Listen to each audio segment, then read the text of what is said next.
Hello बच्चों, let's read the question first. Match the following columns. Column 1 में हमें दिए गए organism ginger, yeast, potato and water hyacinth. Column 2 में हमें बताना है वो रिप्रोड्यूस कैसे करते हैं, ट्यूबर से, ऑफसेट से, राइजोम से या फिर बडिंग से. तो यहाँ पे जो की कॉन्सेप्ट यूज किया जाएगा वो होगा वेजिटेटिव प्रोपेगेशन का. Vegetative propagation. यहाँ पर हम ध्यान दें तो सभी के सभी ऑप्शंस जो कॉलम 2 में दिए गए हैं, ये सभी ऑप्शंस क्या है, वेजिटेटिव प्रोपेग्यूल्स. प्रोपेग्यूल्स दिए गए हैं. अब प्रोपेग्यूल्स होते क्या हैं?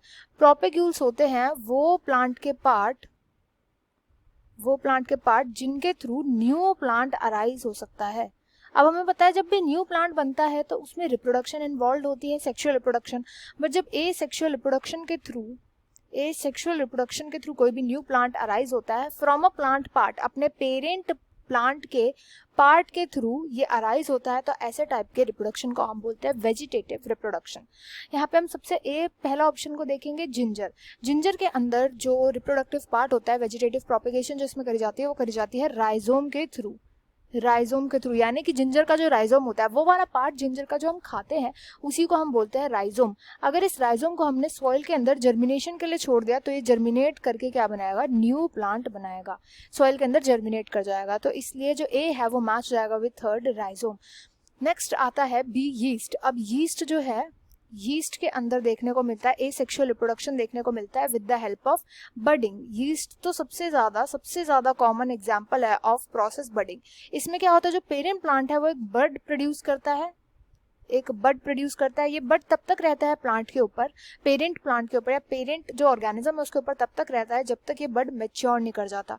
एंड मैच्योर करने के बाद ये बड जो है अलग हो जाते हैं एंड न्यू यीस्ट की तरह फंक्शन करते हैं. तो ये मैच हो जाएगा विद ऑप्शन 4, बडिंग. इसके बाद आता है नेक्स्ट, सी आता है पोटैटो. अब पोटैटो को आपने देखा होगा, ये ऐसा दिखता है पोटैटो. पोटैटो का जो पार्ट होता है जो हम खाते हैं इसी को बोला जाता है ट्यूबर.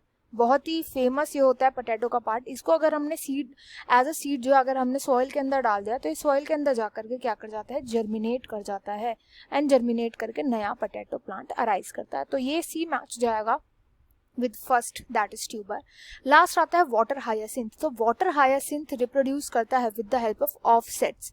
अब ऑफसेट्स क्या होते हैं, तो ऑफसेट्स होते हैं जैसे ये हो गया parent plant, this is the parent plant and ये पेरेंट प्लांट कनेक्टेड होता है with the help of this thing. ये जो होता है, ये स्टेम जैसा पार्ट जो होता है इसी को बोला जाता है ऑफसेट. ये ऑफसेट क्या करता है, ये एक नए प्लांट को अराइज करता है, यानी इसी की मदद से एक नया प्लांट अराइज होगा. अब अगर हमने इस ऑफसेट को काट दिया, इस ऑफसेट को हटा दिया, मतलब यहाँ से अगर हमने ब्रेक कर दिया तो ये जो नया प्लांट है, ये नया प्लांट भी सर्वाइव कर पाता है. तो ये न्यू प्लांट अराइज हो जाता है एंड इस टाइप को बोलते हैं. तो ये डी ऑफसेट के साथ मैच जाएगा, दैट इज सेकेंड. अब अगर हम सभी ऑप्शंस को देखेंगे तो ऑप्शन जो सी है that will be the right answer to this question. I hope you understood well. Best of luck and thank you.